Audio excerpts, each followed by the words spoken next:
vendo aquele edifício, moço, ajudei a levantar.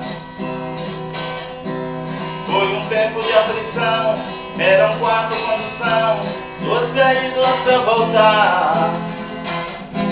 Hoje depois dele pronto, olho pra cima e fico tonto, mas me chega um cidadão e me diz desconfiado: tu tá aí admirado, ou tá querendo roubar?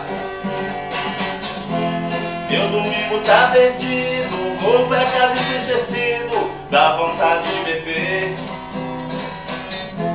E pra aumentar meu tédio, eu nem posso olhar pro prédio que eu ajudei a fazer. Tá vendo aquele colégio, moço? Eu também trabalhei lá. Lá eu corto e me arrebento, fiz a massa com cimento, ajudei a rebocar. Minha filha é inocente, vem pra mim toda contente, vai dormir matricular. Mas me diz um cidadão, criança de pé no chão, aqui não pode estudar. Essa dor doeu mais forte, por que é que eu deixei morte? Eu me pus a me dizer. Lá seca castigava, mas o povo que eu plantava tinha direito a comer.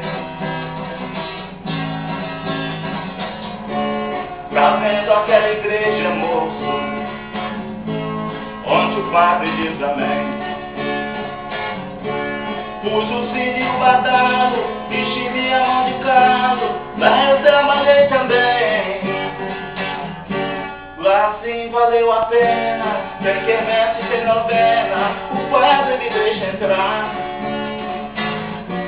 Foi lá que Cristo me disse: rapaz, deixa de tolice, não se deixa amedrontar. Fui eu quem criou a terra, enchi o rio, fiz a serra, não deixei nada faltar.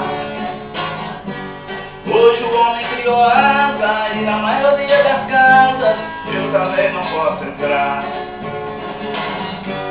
Fui eu quem criou a terra, enchi o rio, fiz a serra, não deixei nada faltar. Hoje o homem criou asa e na maioria das casas eu também não posso entrar. Fui eu quem criou a terra, enchi o rio, fiz a terra, não deixei nada faltar.